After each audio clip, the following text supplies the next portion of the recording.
Shalom jemaat yang terkasih dimanapun berada, selamat hari Minggu.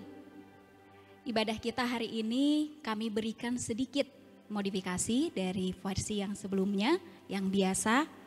Kiranya jemaat bisa beribadah memuji Tuhan dan dengar-dengaran firman Tuhan dan beroleh berkat.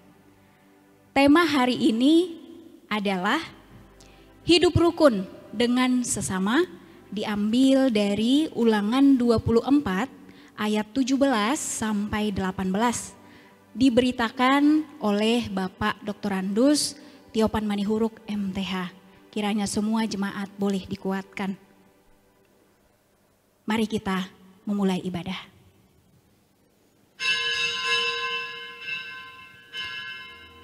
Jemaat kami undang berdiri. Mari berdoa secara pribadi, membawa hati kita dan seluruh keberadaan kita di hadapan Tuhan.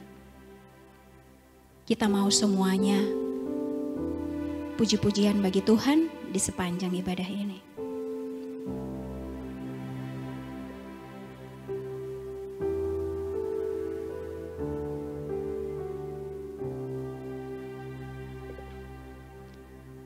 Allahku, Allah yang sungguh besar, Allah yang sungguh dahsyat melampaui dari apa yang kami pikirkan. Semuanya mampu Engkau lakukan ya Tuhan.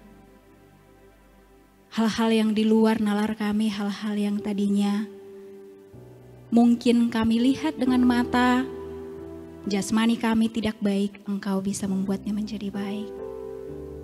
Kami sudah melampaui 1 minggu berjalan. Kami rindu di akhir minggu ini, bahkan di awal untuk minggu depan.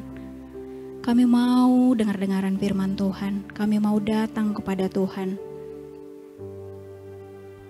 Kami serahkan sepanjang ibadah ini, dari awal, pertengahan hingga akhir. Semuanya kepadamu. Terkhusus jemaat yang mengikuti ibadah. Tuhan tolong, Tuhan berkati. Roh Kudus yang bekerja di dalam hati kami semua sehingga boleh diubahkan melalui ibadah ini. Di dalam nama Yesus kami berdoa. Amin. Di dalam nama Allah Bapa, Anaknya Yesus Kristus dan Roh Kudus, Pencipta langit dan bumi. Bersyukurlah kepada Tuhan. Serukanlah namanya. Perkenalkanlah perbuatannya di antara bangsa-bangsa. Bernyanyilah baginya, bermazmurlah baginya, percakapkanlah segala perbuatannya yang ajaib. Kita mau naikkan pujian kita untuk Allah kita yang sungguh dahsyat, kita bernyanyi. Allahku dahsyat, kita masih tetap berdiri.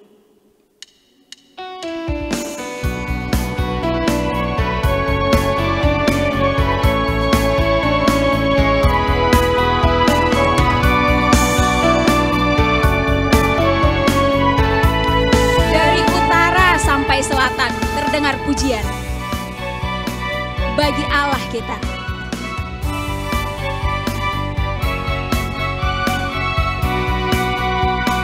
Mari kita nyanyikan. Dari utara ke selatan terdengar pujian bagi Allah.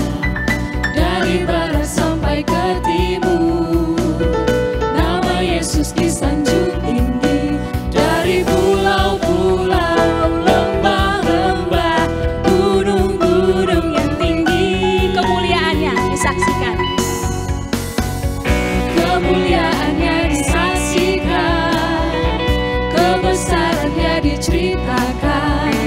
Yesus, Yesus, nama Yesus, nama Yesus disanjung tinggi. Dari pulau-pulau, lembah-lembah, gunung-gunung yang tinggi. Allahku dahsyat, Allahku dahsyat berkuasa, seluruh bumi sujud menyembah, tinggikan nama-Mu. Allahku dahsyat berkuasa, seluruh bumi sujud menyembah, tinggikan nama-Mu. mengatakan Allahku dahsyat, kira-kira apa sih yang ada di dalam pikiran kita? Sehingga kita mengatakan seluruh bumi harus menyembah dan meninggikan namanya. Allah menciptakan langit dan bumi dan segala isinya dengan penuh kedahsyatan. Bahkan di dalam Alkitab menyatakan bagaimana Allah bekerja dengan sangat luar biasa, membawa bangsa Israel pilihannya dari perbudakan Mesir sampai ke tanah perjanjian. Allah menyertai perjalanan itu langkah demi langkah. Allah yang sama jugalah yang akan menyertai langkah-langkah kita di segala musim, musim penghujan ataupun musim kering. Dia yang akan menyertai kita. Kita naikkan sekali lagi pujian ini, Allahku dahsyat.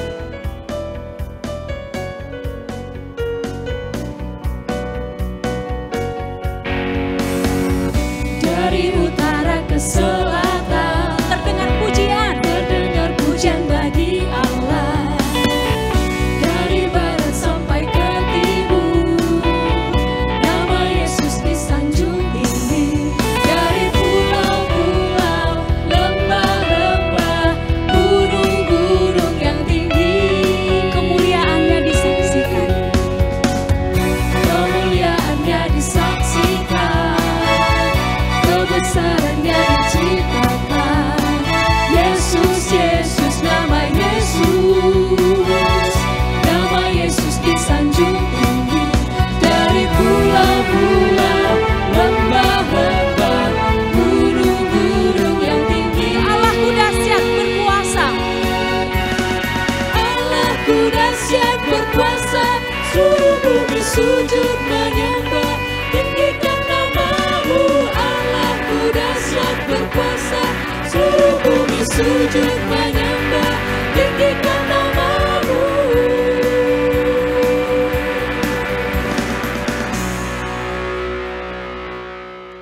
Jemaat kami persilahkan duduk.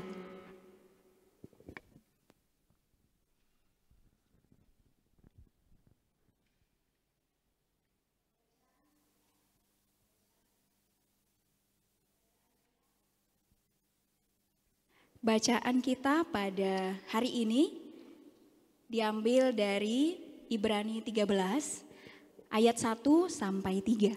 Saya bacakan.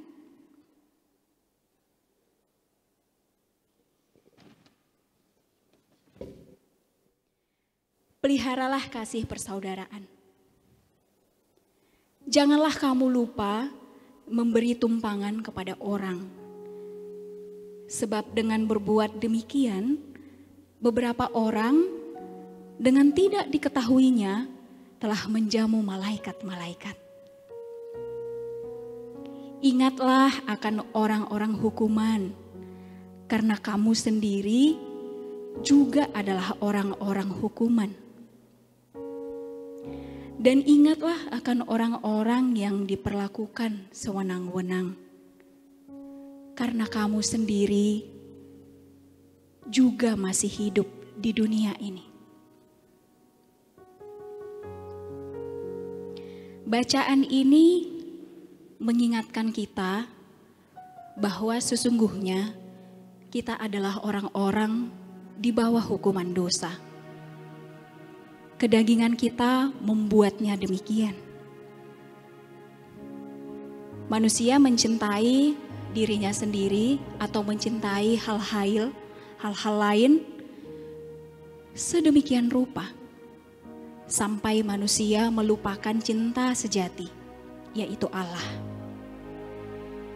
Itu yang membuat kita sulit untuk mencintai sesama, peduli dengan sesama, bahkan peduli dengan alam semesta yang juga adalah ciptaan. Mari kita tunduk di hadapan Tuhan, kita mengakui salah dan dosa kita. Kita menyanyikan lagu, Tuhanku, bila hati kawanku terluka oleh tingkah ujarku.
ketika kita datang kepada Tuhan, membawa hati kita yang terbuka, bahkan telanjang, tidak menutupi apapun keberadaan kita.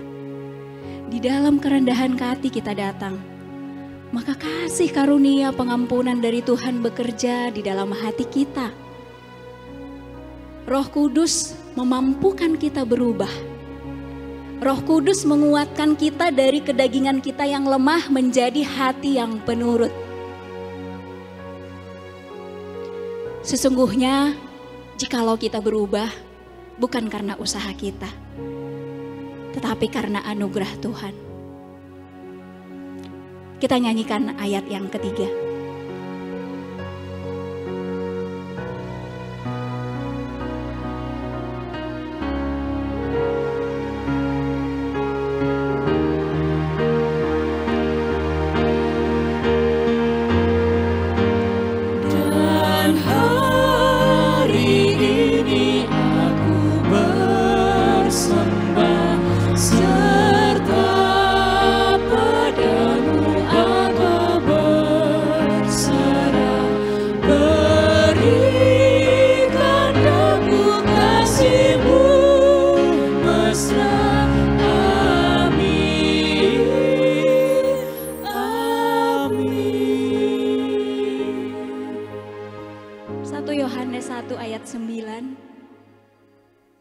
Firman-Nya, jika kita mengaku dosa kita, maka Ia setia dan adil, sehingga Ia akan mengampuni segala dosa kita dan menyucikan kita dari segala kejahatan.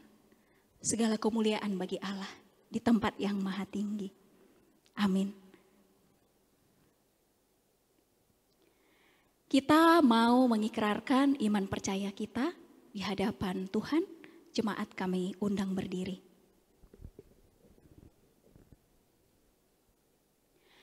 Bersama-sama dengan orang beriman di muka bumi, mari kita ikrarkan iman percaya kita.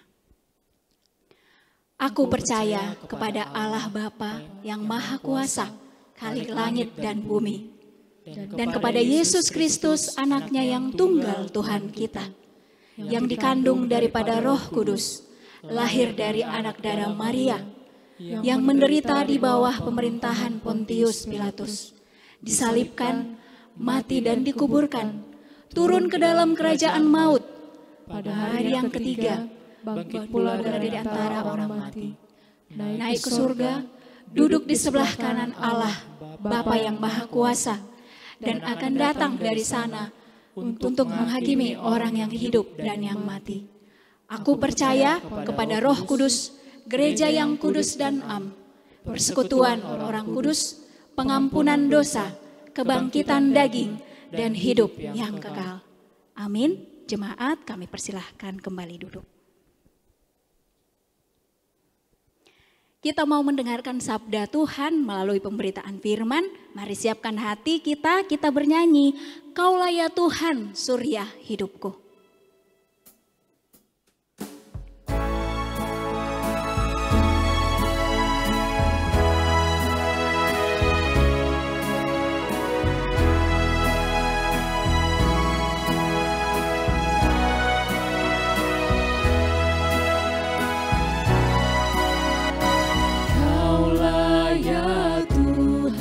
Surya hidupku, asal kau ada yang lain tak perlu.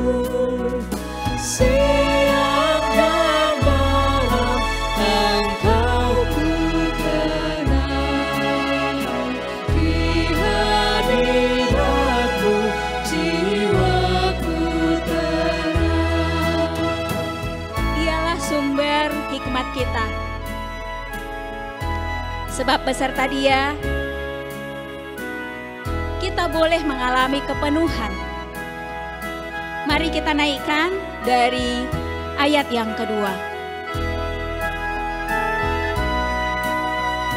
Kaulah hikmatku, firman hidupku.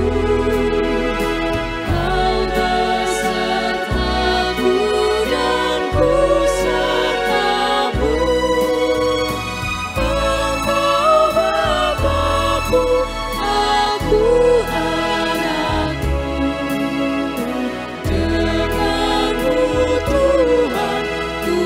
bersatu padu.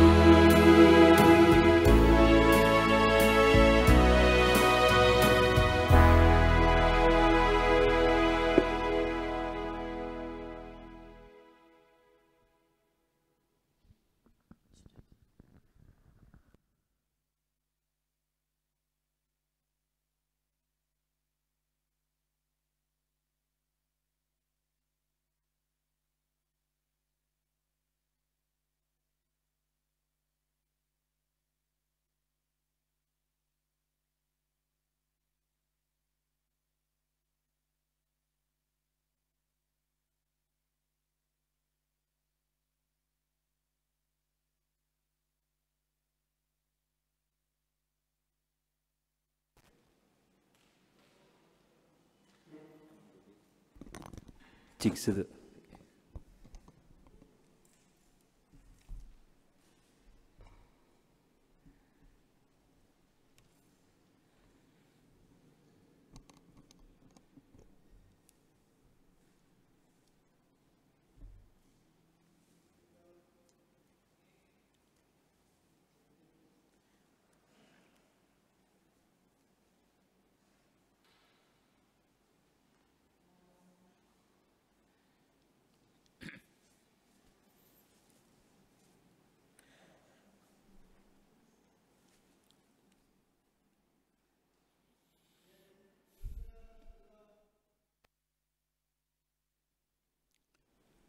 Saatnya kita akan mendengarkan sabda Tuhan, namun sebelumnya mari kita bersatu di dalam doa. Bapa di surga, kami bersyukur punya kesempatan beribadah memuji Engkau, dan tiba saatnya kami akan mendengarkan sabda-Mu. Kiranya Roh-Mu yang kudus menolong kami untuk mengerti dan memberikan kami kekuatan untuk menaati kebenaran firman-Mu ya Allah. Karena itu biarlah dengan hati yang terbuka kami siap menerima firman-Mu, siap diubah oleh Tuhan melalui firman-Mu, supaya hidup kami semakin hari semakin berkenan sesuai dengan kehendak-Mu ya Allah. Dalam nama Tuhan Yesus. Amin. Bapak Ibu jemaat yang dikasihi oleh Tuhan Yesus, mari kita membuka kitab suci dari kitab Ulangan pasal yang ke-24 ayat yang ke-17 sampai ayat yang ke-18. Ulangan pasal yang ke-24 ayat yang ke-17 sampai ayat yang ke-18. Demikian sabda Tuhan. Janganlah engkau memperkosa hak orang asing dan anak yatim. Juga janganlah engkau mengambil pakaian seorang janda menjadi gadai. Haruslah kau ingat bahwa engkau pun dahulu budak di Mesir, dan engkau ditebus Tuhan Allahmu dari sana. Itulah sebabnya aku memerintahkan engkau melakukan hal ini. Jemaat yang dikasihi oleh Tuhan Yesus, sebelum orang Israel tiba di tanah Kanaan, tanah perjanjian, maka di dalam perjalanan Musa sebagai hamba Allah yang setia itu memberikan berbagai peraturan yang bersifat vertikalistik di dalam membangun peribadahan kepada Allah, supaya mereka tetap konsisten setia mengikut Tuhan. Tetapi selain peraturan yang bersifat vertikalistik itu, Musa juga diperintahkan Tuhan memberikan berbagai peraturan-peraturan, membangun relasi sesama manusia secara horizontal, baik sesama orang Israel sendiri maupun dengan orang asing. Dan kalau kita perhatikan pada bagian khotbah hari ini, berbicara tentang bagaimana relasi orang Israel nanti ketika mereka tiba di tanah Kanaan itu, khususnya dikaitkan dengan kelompok yang dianggap marginal, yang dianggap rendah oleh orang atau kelompok tertentu. Itulah orang asing yang pada saat itu bekerja sebagai budak ataupun juga sebagai tamu pendatang.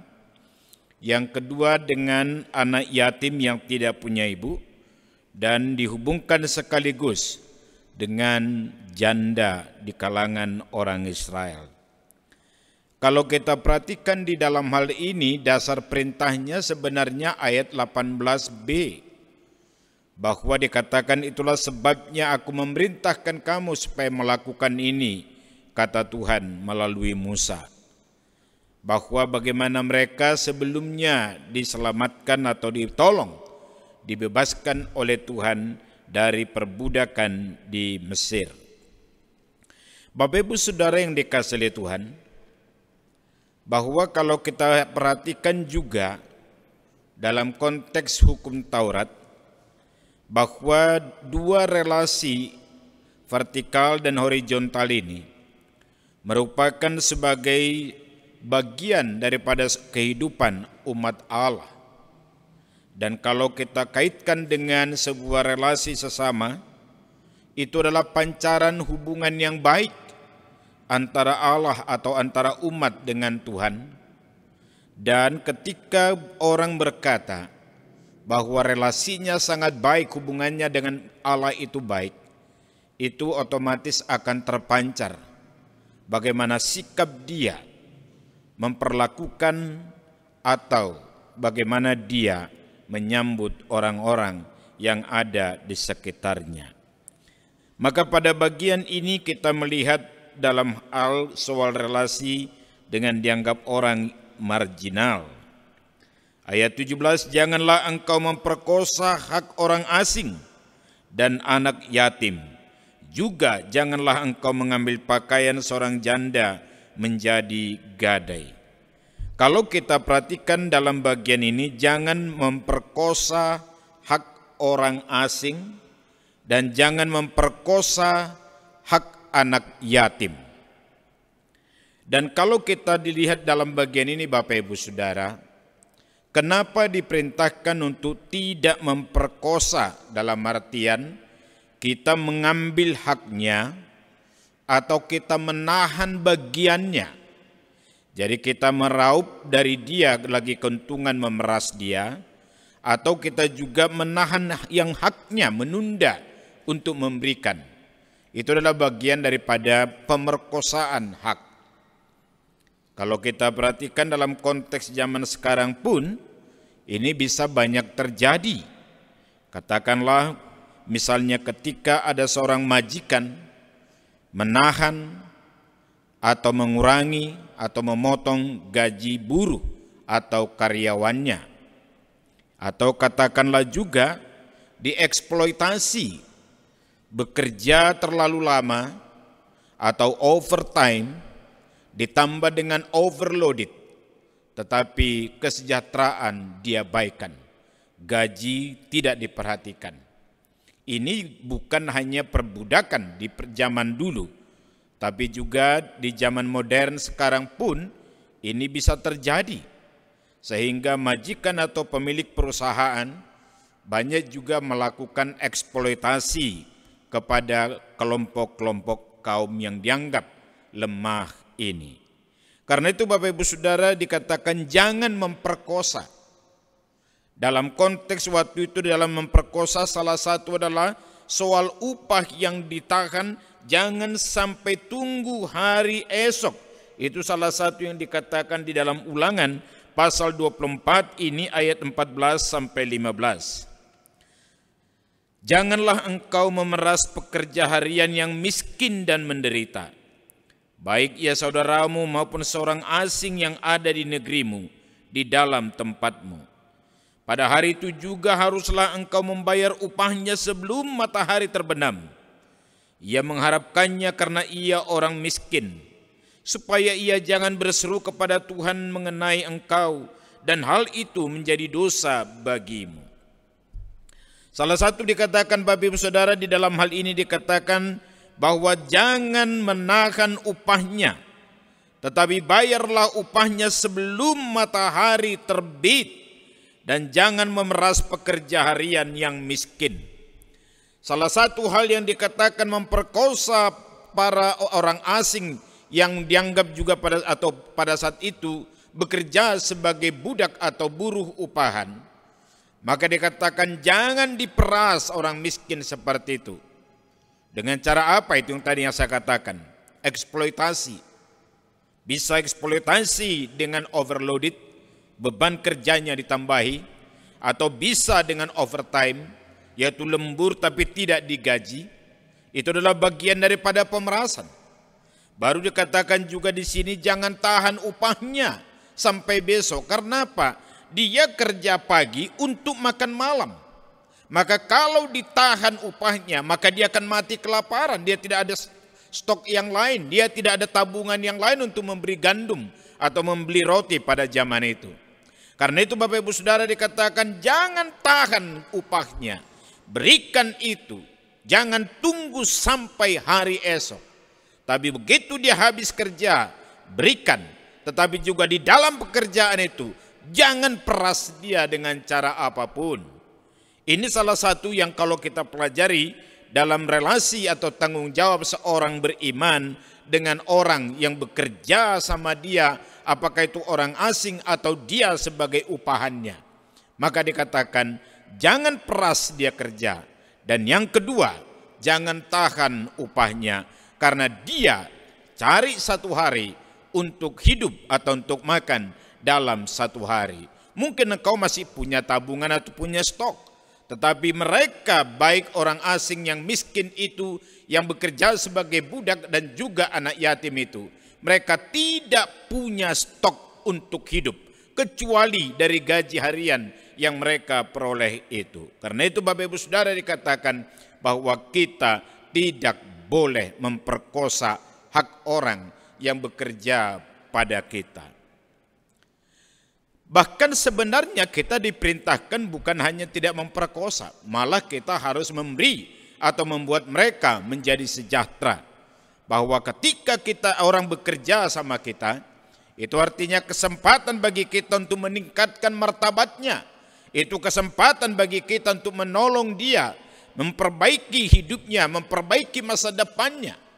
Jadi kita bukan hanya tidak boleh melakukan yang jahat secara negatif kepada orang asing ataupun budak ataupun anak yatim, tetapi justru kita melakukan sesuatu hal yang positif supaya mereka naik martabatnya, naik kesejahteraannya, dan mereka tidak lagi tetap akan menjadi budak atau menjadi buruh dan tetap tidak akan menjadi anak yatim yang miskin.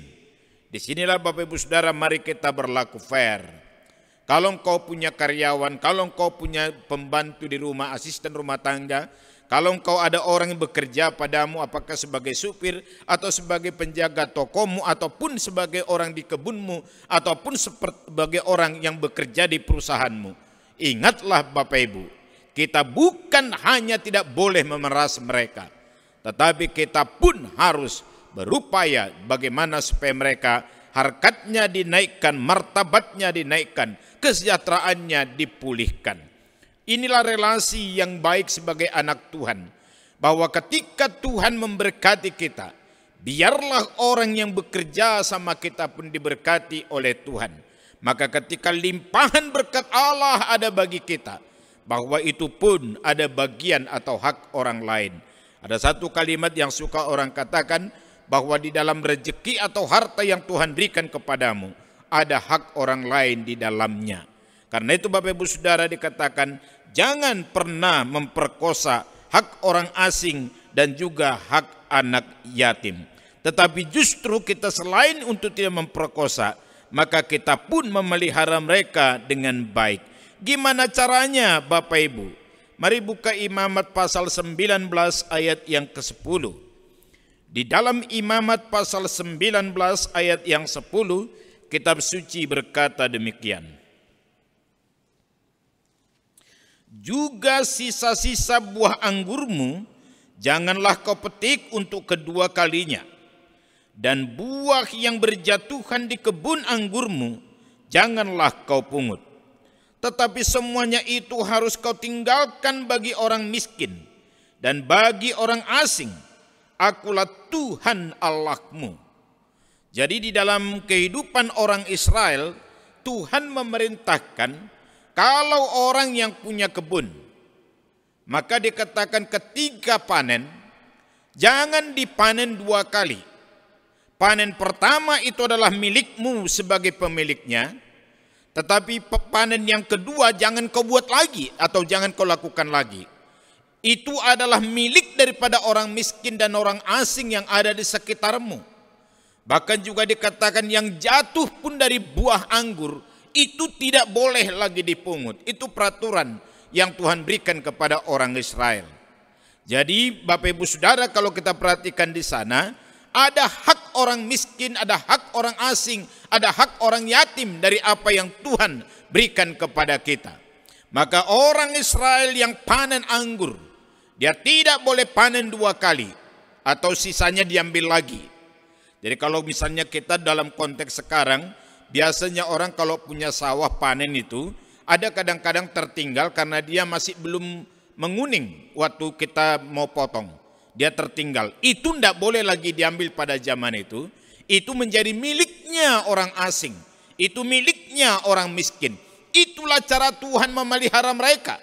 Itulah cara Tuhan memberkati mereka melalui kita yang menjadi saluran berkat daripada Tuhan. Maka di sini dikatakan jangan perkosa hak orang asing dan jangan perkosa hak orang-orang miskin, yaitu anak yatim. Bapak Ibu Saudara yang dikasihi oleh Tuhan, justru melalui kita seharusnya mereka menikmati kebaikan, menikmati berkat, menikmati kasih Allah. Karena itu jangan pernah ada satu pun atau sejumlah uang di dalam rekeningmu adalah hasil rampasan dan haknya orang miskin.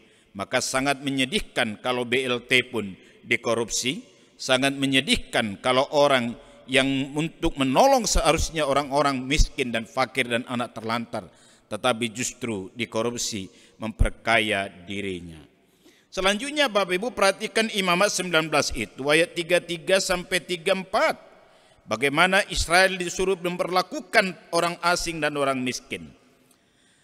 Apabila seorang asing tinggal padamu di negerimu, janganlah kamu menindas dia. Ini bagian daripada memperkosa. Apa bagian dari menindas ini? Itu yang tadi Bapak Ibu Saudara. Gaji ditahan atau dikurangi, kerja ditambahin, jam kerja ditambahin, tapi kesejahteraan mereka diabaikan. Ayat 34. Orang asing yang tinggal padamu harus sama bagimu seperti orang Israel asli dari antaramu. Kasihilah dia seperti dirimu sendiri, karena kamu juga orang asing dahulu di tanah Mesir. Akulah Tuhan Allahmu. Jadi selain tidak boleh menindas ayat 33, tetapi semua orang asing yang tinggal padamu, Tuhan bersabda, harus sama bagimu seperti orang Israel asli dari antaramu. Kasihilah dia seperti dirimu, karena kamu juga orang asing dahulu di tanah Mesir. Bapak Ibu jemaat yang dikasihi oleh Tuhan Yesus, bahwa selain itu yang tadi yang saya katakan, kita tidak boleh melakukan hal yang jahat, hal yang negatif, tetapi justru kita melakukan hal yang positif bagi mereka. Bahkan diperintahkan kasihilah orang asing sama seperti orang Israel asli yang ada di antara kamu. Artinya apa? Tidak ada diskriminasi. Diskriminasi karena suku, diskriminasi karena status sosial, diskriminasi karena gender yang berbeda, diskriminasi karena profesi yang berbeda, diskriminasi oleh karena agama yang berbeda. Tapi bagaimana kita bisa memperlakukan semua orang, meskipun ada skala prioritas yang dikatakan oleh Paulus di dalam Galatia pasal yang ke-6 ayat yang ke-10. Selagi ada kesempatan, marilah kita berbuat baik kepada semua orang, terutama kepada saudara seiman. Tetapi dalam hal ini yang diperintahkan oleh Tuhan kepada Israel melalui hambanya Musa, supaya setiap orang asing diperlakukan sama seperti orang Israel asli tanpa diskriminasi. Ingat Bapak Ibu Saudara, Allah yang adalah kasih. Kasih Allah itu adalah kasih yang menembus semua batas, yang menghancurkan semua tembok. Bahwa kasih Allah tidak dibatasi oleh suku, agama, dan apapun. Tapi kasih Allah yang contagious itu, kasih Allah yang mengalir itu, kasih Allah yang menular itu, harus menjangkau, harus sampai kepada semua orang tanpa batas apapun. Ini satu hal yang perlu kita terapkan dalam hidup kita sekarang. Apalagi kita di negara yang pluralis di Indonesia ini. Bahwa kasih kita itu harus menembus tembok batas apapun. Bahwa itu menjangkau, mengalir untuk bisa dinikmati oleh setiap orang tanpa batas apapun di dalam hidup kita. Ingat Bapak Ibu Saudara, Lukas pasal yang ke-10. Orang Samaria yang baik hati itu, dia menembus segala batas. Suku berbeda, agama, keyakinan berbeda. Dan biasanya Samaria dan Yahudi itu tidak pernah akur. Tetapi kasih menghancurkan itu semua. Kasih merubuhkan tembok itu. Dan disinilah Bapak Ibu Saudara, kita harus menjadikan orang manusia yang sama berharga di mata Allah. Dan Israel diperintahkan oleh Tuhan Yesus, itu Allah Yahweh maksud saya, supaya mereka memperlakukan orang asing yang ada pada mereka sama seperti orang Israel asli yang ada di antara mereka. Ini yang perlu kita lakukan Bapak Ibu. Makanya jangan pernah bersikap diskriminatif di dalam menyatakan kasih, perhatian, dan menolong. Maka kalau Bapak Ibu punya perusahaan, jangan juga diskriminatif di dalam upah atau gaji, karena satu suku, satu marga gajinya lebih besar, padahal kinerjanya mungkin tidak terlalu baik. Atau mungkin juga karena katakanlah dengan aspek-aspek lain. Maka buang semua bentuk marginalisasi, buang segala bentuk diskriminasi, tapi kita memperlakukan orang dengan cara yang sama di hadapan Allah. Maka di sini dikatakan jangan pernah memperkosa hak orang-orang asing atau orang miskin, tetapi perlakukan dengan baik di antaramu. Itu yang pertama. Yang kedua Bapak Ibu, dalam ayat 17b, yaitu dikatakan juga tadi ulangan 24 maksud saya. Dan anak yatim juga jangan engkau mengambil pakaian seorang janda menjadi gadai.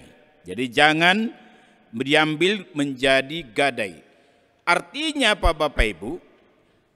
Janda yang dalam segala kemiskinannya dan dia berjuang untuk menghidupi anaknya yang tanpa ayah, itu anak yatim. Dalam perjuangannya itu mungkin dia tidak ada lagi apapun yang mau dimakan. Selain itu mungkin juga tidak ada lagi pun yang bisa dijual. Maka tradisi pada zaman itu orang bisa menggadaikan sesuatu supaya bisa membeli gandum atau membeli roti agar bisa hidup. Maka di dalam hal inilah Tuhan berbicara kepada Israel melalui Musa. Jangan pernah mengambil pakaian janda menjadi gadai. Kenapa Bapak Ibu Saudara? Kalau dikatakan pakaian menjadi gadai, itu artinya tidak ada lagi barang dia atau benda dia. Tentunya kan karena nggak ada uang lagi nih. Maka mau menggadai pun supaya bisa membeli gandum atau membeli roti pada zaman itu. Jangan sampai engkau terima pakaiannya menjadi gadai. Kenapa? Kalau engkau terima pakaiannya itu menjadi gadai, ingatlah yang mau disampaikan oleh Tuhan pada bagian ini. Janda yang miskin itu tidak banyak pakaiannya. Dan kalau itu diambil maka dia akan mati atau kedinginan berat pada malam hari. Tetapi orang ini, janda ini, rela dia kedinginan malam hari dalam konteks Israel pada zaman itu, demi mempertahankan kehidupan anak yatim yang harus dia tanggung. Bayangkan pengorbanannya yang begitu besar. Dan dia rela berjuang membayar harga begitu besar. Kalau engkau juga menerima pakaiannya menjadi gadai, maka yang dikatakan di sini, engkau sedang menambah penderitaannya. Engkau sedang menambah bebannya. Engkau sedang memiskinkan orang miskin. Dia sudah miskin tapi engkau miskinkan lagi. Kalau ada istilah dalam Orde Baru dulu mengentaskan kemiskinan, ada dua candaan orang di situ. Kalau mengentaskan kemiskinan dalam arti kemiskinan dibasmi, tapi ada orang suka plesetin yang kedua, yaitu apa? Mengentaskan artinya menetaskan makin banyak orang miskin karena korupsi yang merajalela. Tetapi di sini Bapak Ibu Saudara yang dikatakan oleh firman Tuhan, orang miskin, janda yang miskin ini seharusnya ditolong. Maka kalaupun dia meminjam kepadamu, dengan catatan besok dia akan bekerja bagimu untuk membayar hutangnya. Atau dia bekerja upahan kepada orang lain sampai dia bisa mengumpulkan dan mengembalikan untuk membayar hutangnya kepadamu. Tetapi ingatlah, jangan engkau tega sampai mengambil pakaiannya sebagai gadai, sebagai boroh atau sebagai jaminan. Dia akan kedinginan malam hari. Padahal dia sedang berjuang mempertaruhkan segala sesuatunya demi anak yatimnya atau anaknya yang tidak berayah lagi. Bayangkan Bapak Ibu betapa sedihnya perasaan orang seperti ini atau betapa mengerinya kehidupan seperti ini. Maka Tuhan berkata, jangan miskinkan lagi orang seperti itu. Mari justru seharusnya ditolong. Tetapi siapakah janda yang harus ditolong dalam konteks Alkitab Bapak Ibu? Di dalam 1 Timotius pasal yang ke-5, ayatnya yang ke-3 sampai ayat yang ke-10. Janda yang harus ditolong itu adalah yang tertib hidupnya, yang berjuang merawat anak-anaknya, dan tertib dalam beribadah kepada Yahweh. Dan juga dikatakan bahwa dia tidak seperti orang lain santai atau bermalas-malasan, tetapi dia kerja dan memang tidak mampu lagi. Makanya di dalam jemaat di Efesus, Paulus memerintahkan kepada Timotius untuk menangani pelayanan kepada janda, diakonia kepada janda itu ada syaratnya. Kalau janda muda dan kerja dan masih kerja dan kaya, itu tidak diklasifikasikan sebagai janda. Tapi janda yang ditolong oleh gereja, yang dilayani oleh gereja, adalah orang yang di atas 60-an tahun, hidupnya tertib, taat kepada Tuhan, tidak ada saudara yang menanggung dia. Kalau ada saudara yang masih menanggung dia, itu tidak ditanggung oleh gereja. Itulah di dalam ayat yang keempat. Maka ayat yang ke-5 sampai ayat yang ke-10 dalam 1 Timotius pasal 5 dikatakan di sana, orang seperti itu hidupnya tertib, sudah tua, tidak ada saudara yang menolong atau membantu, anaknya juga tidak bisa mengurus dia, itu ditanggung oleh gereja Tuhan. Maka kalau ada orang yang menderita, miskin dan sedang dalam merawat anak sebagai seorang janda yang miskin, dikatakan jangan perkosa haknya dan jangan ambil pakaiannya menjadi gadai. Ini yang harus kita sadari bersama-sama. Justru Bapak Ibu Saudara dikatakan bahwa kita tidak boleh menindas janda, tapi seharusnya kita membela. Di dalam Zakaria pasal yang ke-7 ayat yang ke-10, kitab suci berkata, janganlah engkau menindas orang asing, jangan engkau menindas anak yatim, jangan engkau menindas janda-janda, tapi justru peliharalah mereka. Itulah janda yang harus kita tolong seharusnya. Makanya dikatakan dalam Yesaya pasal yang pertama ayat yang ke-17, kitab suci berkata dalam Yesaya pasal pertama ayat 17 bahwa bagaimana kita seharusnya memperlakukan seorang miskin dan para janda yang ada di lingkungan umat Allah pada zaman itu. Ayat 17, kitab suci berkata demikian dalam Yesaya pasal yang pertama.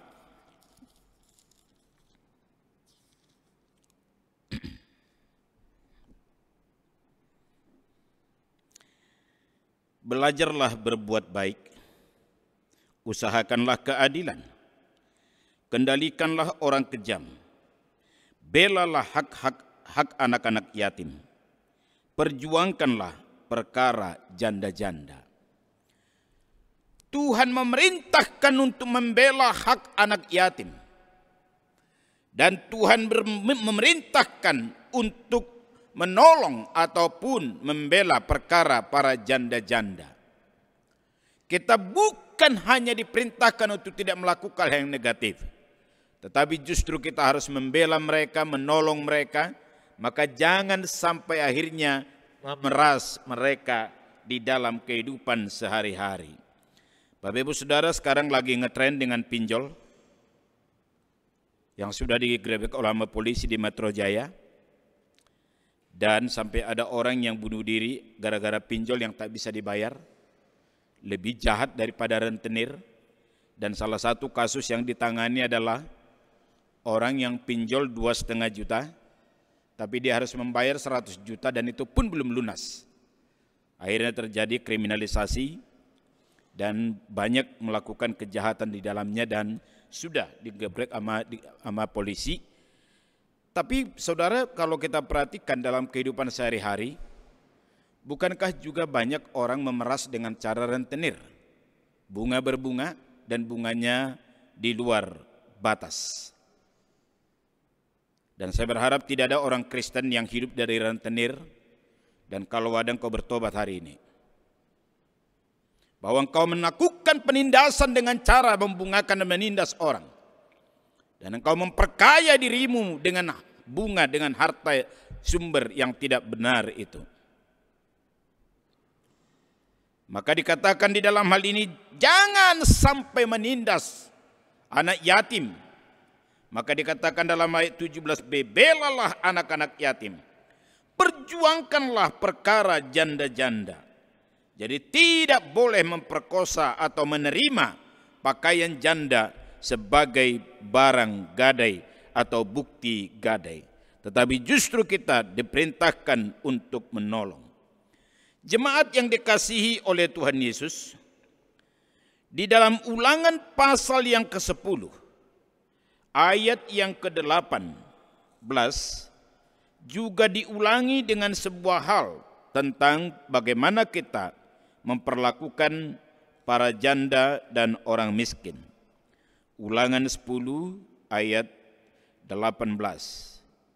Ini sebenarnya adalah tindakan Allah. Saya mau baca ayat 17-18.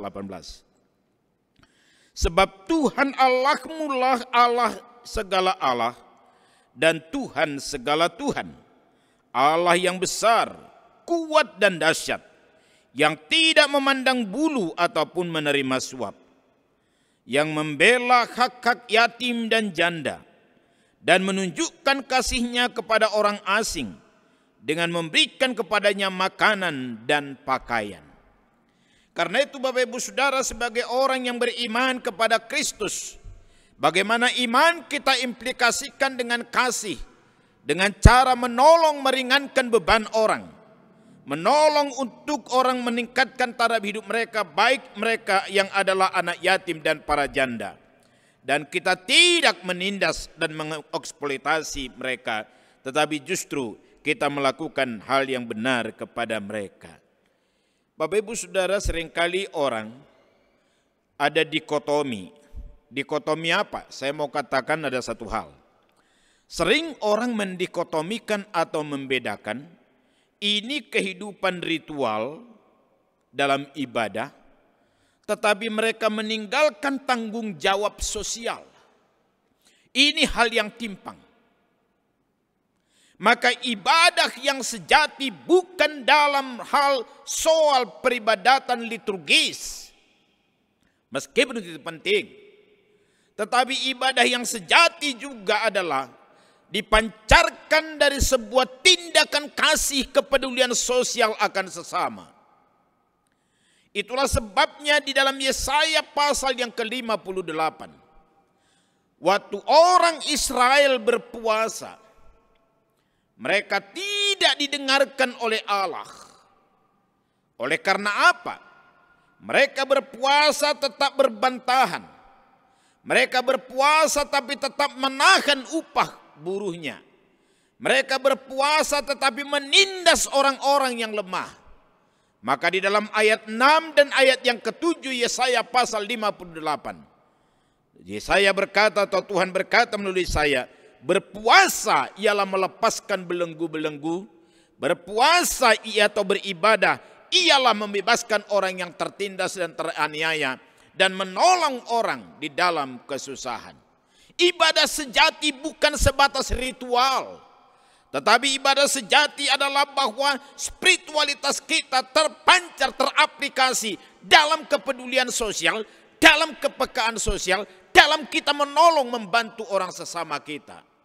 Jadi kita tidak berteori, tetapi ibadah kita adalah juga mengasihi sesama dengan real, dengan perbuatan, dengan tindakan. Itulah Bapak Ibu Saudara yang kadang-kadang timpang di dalam gereja, termasuk kepada kita secara pribadi. Bahwa kita kadang terjebak di dalam dikotomi, bahwa seakan-akan kita sudah cukup beribadah dalam liturgika, atau katakanlah dalam ibadah formal. Tetapi ingat Bapak Ibu Saudara, ibadah yang sejati adalah ketika kita mewujudkan kasih, menolong orang dalam segala kebutuhan mereka. Disitulah ibadah sejati tercipta. Itulah sebabnya dikatakan oleh Tuhan kepada Musa, janganlah sampai orang Israel melakukan ketidakadilan dan pemerasan dari relasi yang baik dengan Allah. Sejatinya terpancar di dalam hubungan kepedulian sosial sebagai perwujudan kasih akan sesama. Apa alasan perintah daripada Ulangan 24 ayat 17? Perhatikan ayat 2 ayat 18. Haruslah kau ingat, kata Tuhan, bahwa engkau pun dahulu budak di Mesir, dan engkau ditebus Tuhan Allahmu dari sana. Itulah sebabnya aku memerintahkan engkau melakukan hal ini. Yang disampaikan oleh firman Tuhan pada bagian ini Bapak Ibu adalah, tolong engkau ingat dan tolong engkau sadari bahwa dulu pun engkau adalah orang asing di Mesir. Dulu pun engkau juga adalah seorang budak di Mesir. Dulu pun engkau adalah orang yang diperlakukan dengan tidak adil di Mesir. Tetapi aku telah menolong engkau, telah membebaskan engkau, membawa engkau keluar dari perbudakan di Mesir, dan sekarang menuju ke tanah Kanaan. Yang mau disampaikan oleh Tuhan pada bagian ini Bapak Ibu Saudara yang dikasihi oleh Tuhan adalah bahwa betapa pentingnya engkau mengingat masa lalumu, penderitaanmu, sengsaramu, ketidakadilan yang kau alami, pemerasan, perbudakan yang kau alami selama engkau di Mesir. Yaitu apa? Ketika engkau mengingat hal ini atau mengingat masa lalumu, engkau mampu berempati, engkau mampu menempatkan dirimu pada orang miskin, engkau mampu menempatkan dirimu, memposisikan dirimu sebagai orang asing, engkau mampu menempatkan dirimu dengan berempati sebagai seorang anak yatim, engkau mampu berempati menempatkan dirimu sebagai seorang janda yang menderita dan miskin. Memang Bapak Ibu Saudara harus diakui, jika seseorang tidak mampu berempati, maka dia tidak akan pernah bisa merasakan penderitaan orang itu, dan dia tidak akan pernah bisa tergerak untuk menolong. Maka di sini Bapak Ibu Saudara betapa pentingnya kita berempati. Berempati artinya Bapak Ibu kita menempatkan diri kita pada posisi dia. Kalau seandainya aku anak yatim yang miskin, kalau seandainya aku pada posisi dia sebagai orang asing yang budak, atau seandainya aku seperti dia seorang janda yang miskin, itulah artinya berempati. Mari menempatkan diri pada posisi dan keadaan orang lain itu.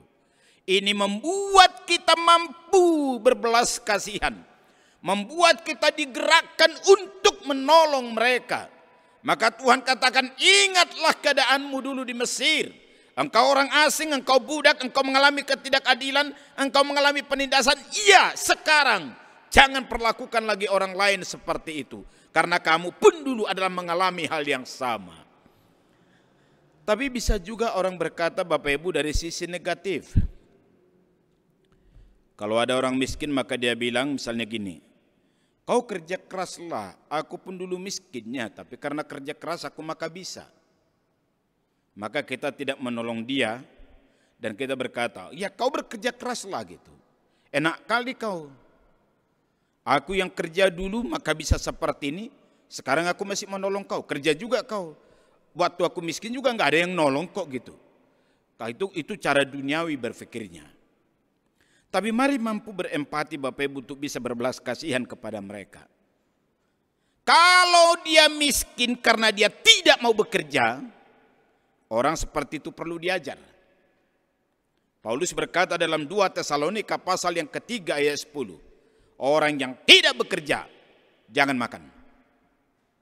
Artinya kalau ada orang yang miskin karena malas dan tidak mau kerja, dikasih modal pun tidak bisa, dikasih kerjaan pun juga tidak mau, orang seperti ini tidak layak untuk ditolong lagi.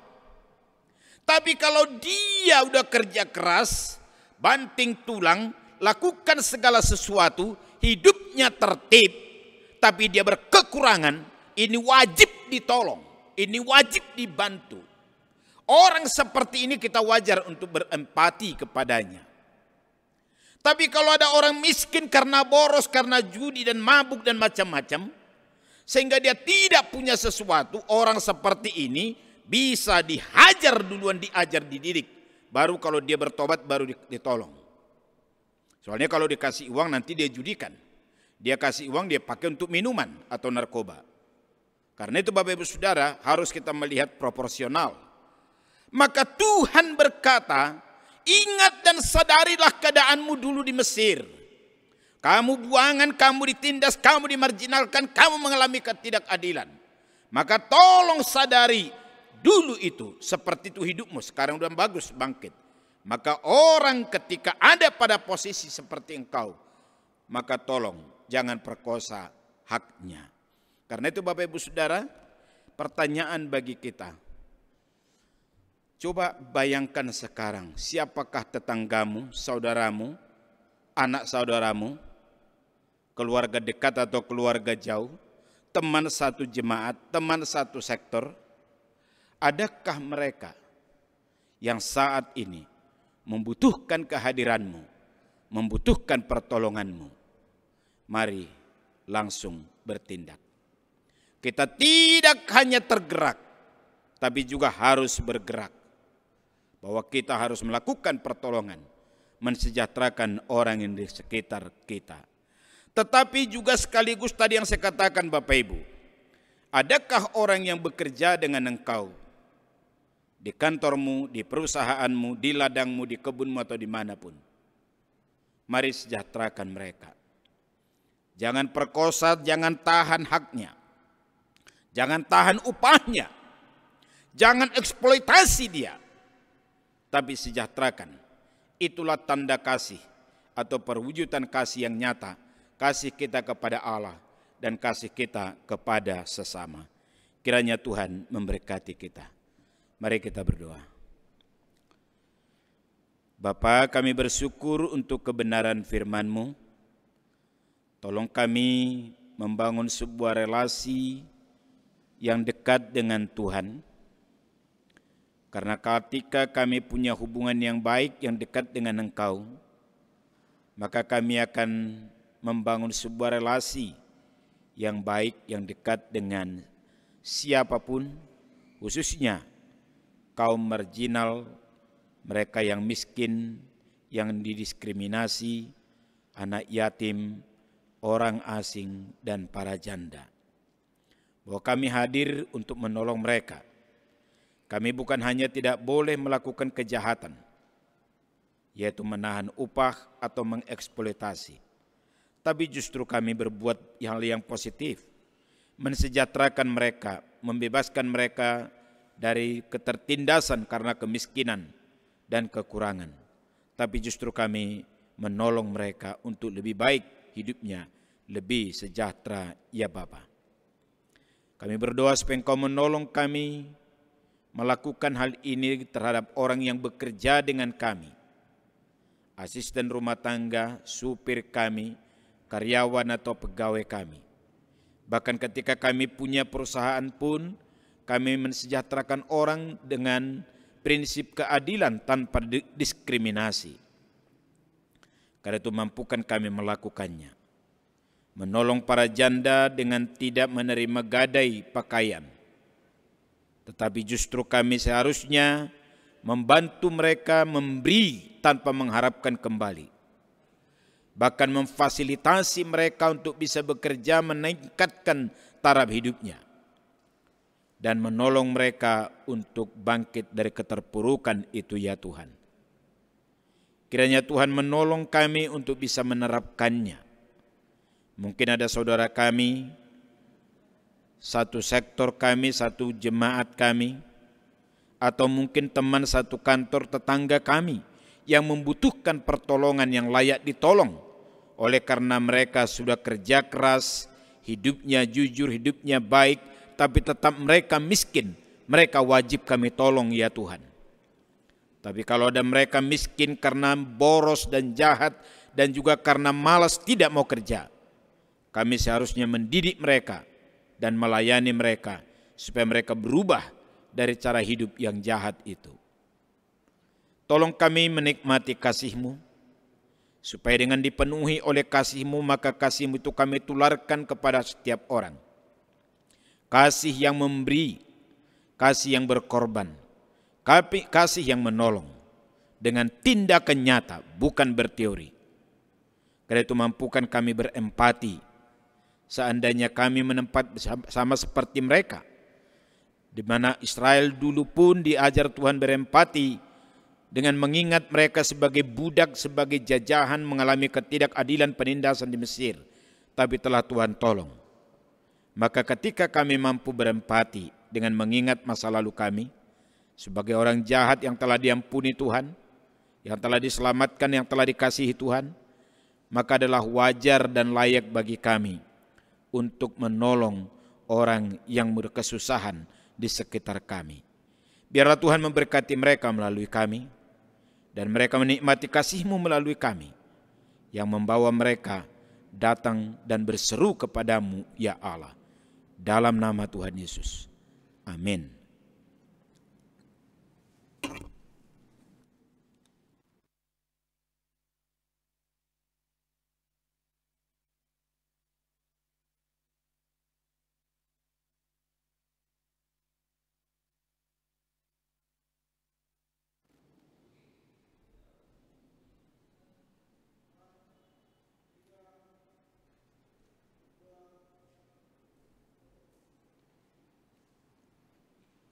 Sungguh indah kebenaran firman yang diberitakan, biarlah kiranya semangat kita berapi-api untuk terus semakin peduli kepada sesama kita.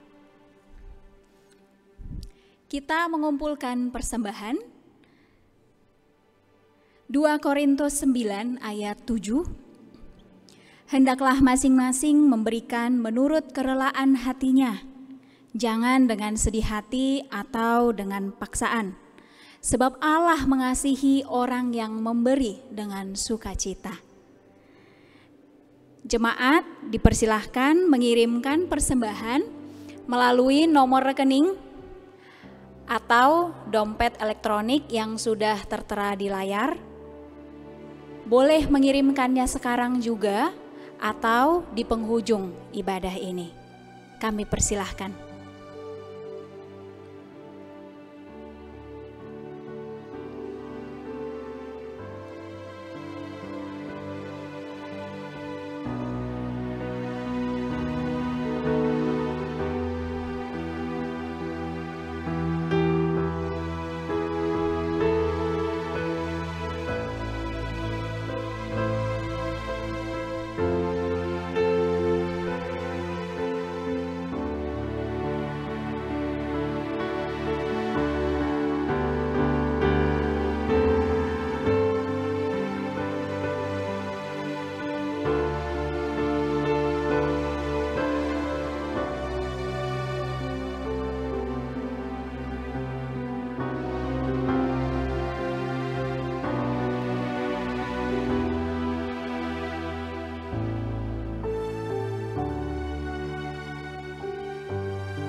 Terima kasih. Kita akan menyanyikan komitmen kita di hadapan Tuhan. Jemaat, saya undang untuk bangkit berdiri. Kita melangkah hanya dalam kasih karunia Allah yang telah, sedang, dan terus menyediakan kekuatan bagi kita dalam melakukan tugas dan fungsi kita sebagai anak-anak Tuhan di dunia ini untuk menebarkan kasih-Nya. Jemaat, kami undang berdiri, kita bernyanyi Grace Alone.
Every soul we long to reach, every heart we hope to teach, everywhere we share His peace is only by His grace.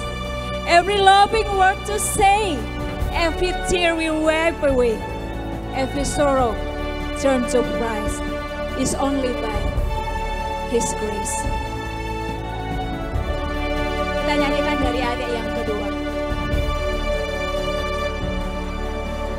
Every soul we long to reach, every heart we hope to teach, everywhere we share His grace is only by His grace.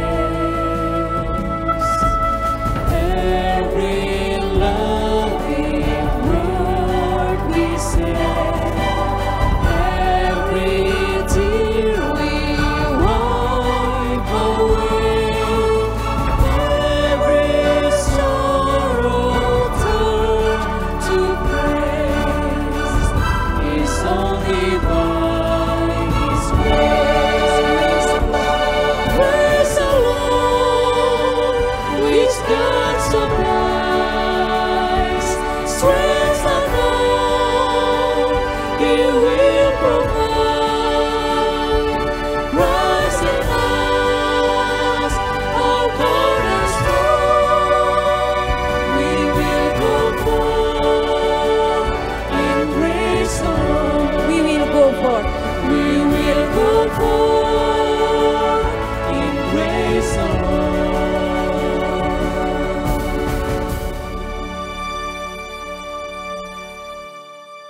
tadi bisa langsung ya. Aturannya tadi bisa langsung.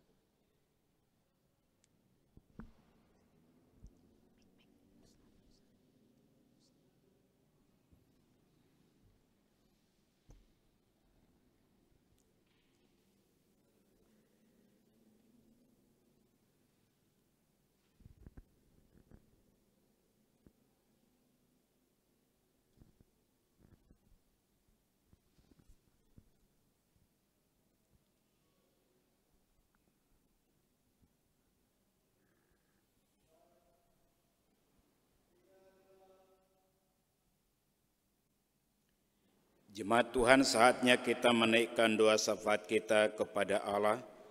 Mari kita bersatu di dalam doa. Bapa di surga, kami bersyukur ibadah tetap bisa berlangsung meskipun dengan live streaming selama pandemi ini ya Tuhan.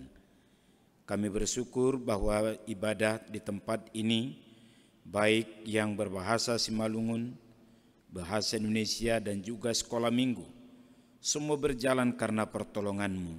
Terpujilah Engkau ya Tuhan.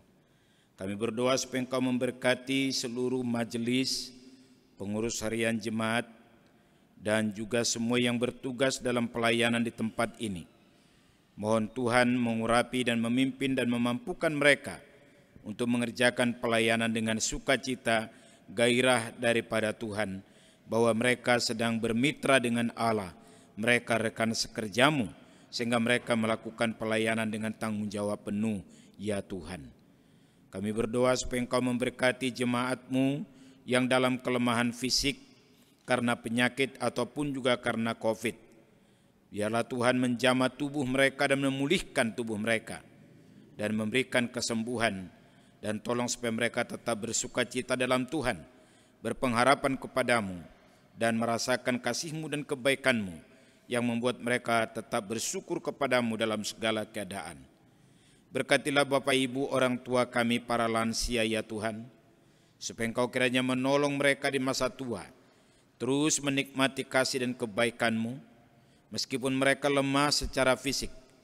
Biarlah mereka semakin kuat secara rohani, makin teguh imannya, makin berpengharapan kepadamu, jiwanya beria-ria di masa tuanya dekat kepadamu ya Bapa.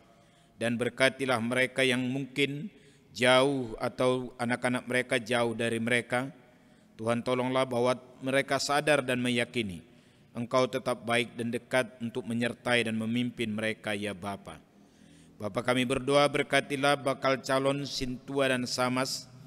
Kiranya Tuhan memberkati mereka dalam pembinaan di tempat ini dan mempersiapkan hati mereka untuk masuk menerima pelayanan ke depan. Dan mereka siap untuk menjadi mitra Allah sebagai orang-orang yang beriman kepada Kristus hidup di dalam Engkau, tetapi juga sebagai orang yang menyerahkan dirinya menjadi pekerja Kristus. Karena itu tolonglah proses rekrutmen dan pembinaan bakal calon Samas dan Sintua berjalan dengan baik untuk memperlengkapi hamba-hamba-Mu. Kiranya Engkau juga ya Tuhan yang memberkati seluruh jemaat di dalam masa pandemi supaya tetap mengikuti protokol kesehatan. Dan mohon Tuhan melindungi semua jemaat-Mu, supaya jemaat-Mu semua dengan hidup tertib, luput dari COVID. Semua diberikan kesehatan yang prima ya Tuhan kami. Terima kasih ya Bapa, kami berdoa juga untuk proses vaksinasi di negara kami. Biarlah semakin digencarkan, dipercepat, supaya tercipta herd immunity atau kekebalan komunal ya Tuhan. Sehingga rakyat sehat, ekonomi bisa dipulihkan, kesejahteraan rakyat pun bisa tercipta. Dan kami berdoa supaya Engkau memberkati pemerintah kami dalam pembangunan infrastruktur tetap berlangsung dengan baik. Dan mohon Tuhan juga memberkati agar bangsa kami tetap satu di dalam pluralisme yang diikat oleh NKRI berdasarkan Pancasila. Biarlah hak asasi manusia ditinggikan, demokrasi dibangun dengan bermartabat, dan keadilan bisa diterapkan tanpa diskriminasi karena agama dan suku. Tapi kami bisa hidup bergandengan di bangsa ini. Karena itu hikmat yang daripada Tuhan ada bagi pimpinan kami dari tertinggi sampai daerah Tuhan, supaya mereka mengambil keputusan demi kebaikan bangsa dan rakyat Indonesia. Kami berdoa juga kepadamu untuk persembahan yang telah kami serahkan. Kami mohon supaya Tuhan menguduskannya. Kami tahu itu adalah pemberian-Mu dan berkat-Mu. Karena itu Tuhan, semua yang ada pada kami kembalikan untuk dipersembahkan bagi-Mu. Termasuk sebagai orang yang beriman kepada Tuhan umat tebusan-Mu. Kami mempersembahkan tubuh kami sebagai persembahan yang hidup, yang kudus, yang berkenan kepada Allah. Itulah ibadah kami yang sejati. Terima kasih Tuhan, berkatilah ibadah kami ke depan. Kiranya Tuhan menolong hamba-hamba-Mu dalam persiapan dan pelayanan mereka, baik yang berkhotbah maupun MC, pemain musik, song leaders, dan menangani multimedia. Kiranya Tuhan mengurapi menolong mereka, sehingga pelayanan kami minggu depan pun berjalan dengan baik, karena pertolongan dan pimpinan-Mu. Terpujilah Engkau Allah, dengarkanlah seruan dan doa kami ya Allah, di dalam Kristus Yesus yang kami naikkan kepadamu. Amin. Jemaat, mari bangkit bersama berdiri. Dengan iman mari kita bersama berdoa seperti yang Tuhan Yesus ajarkan. Bapa kami yang di surga, dikuduskanlah nama-Mu, datanglah kerajaan-Mu, jadilah kehendak-Mu di bumi seperti di surga. Berikanlah kami pada hari ini makanan kami yang secukupnya, dan ampunilah kami akan kesalahan kami, seperti kami juga mengampuni orang yang bersalah kepada kami.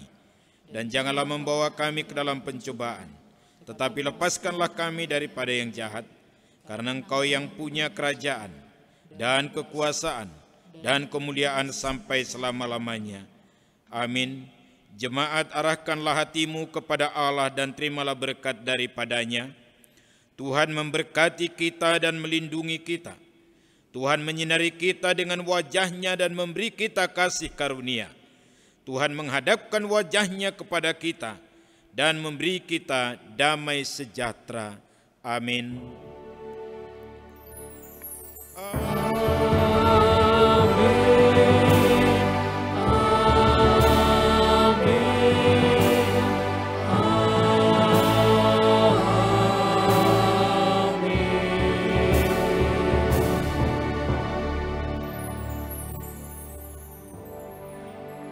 Jemaat, kami persilahkan duduk kembali dan bersaat teduh mengucap syukur untuk ibadah kita.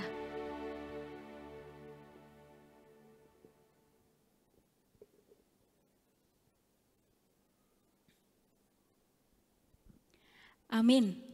Biarlah kasih setia Tuhan yang terus-menerus memelihara persekutuan kita di gereja, di tempat kita bersekutu, di rumah, di lingkungan, atau dimanapun. Kita akan nyanyikan lagu ini, lagu kita yang terakhir, Satu di dalam Roh-Mu, oh bahagia.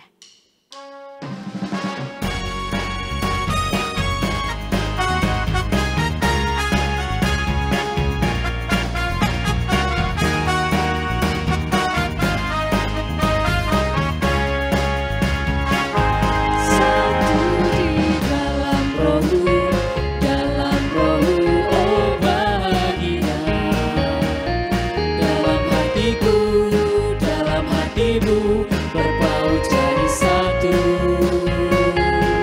memuji bersama, berdoa bersama, sekutu dan sehati.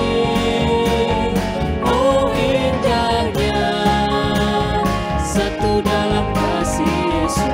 Setiamu memelihara persekutuan. Setiamu memelihara persekutuan ini, dan kasih-Mu melimpah selamanya, kan menjadi saksi bagi dunia. Setiamu memelihara persekutuan ini, dan jadikan kami satu, menjadi satu di dalam kasih-Mu. Kita kembali naikkan pujian ini sekali lagi.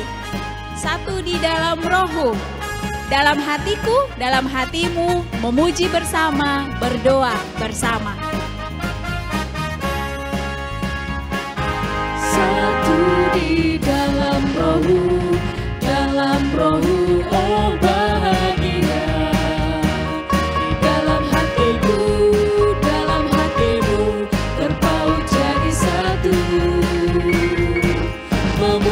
bersama, berdoa bersama, sekutu dan sehati. Oh indahnya satu dalam kasih Yesus. Setiamu Setiamu memelihara persekutuan ini, dan kasihmu melimpah selamanya, dan menjadi saksi bagi dunia. Setiamu memelihara persekutuan ini, dan jadikan kami satu, menjadi satu di dalam kasih-Mu.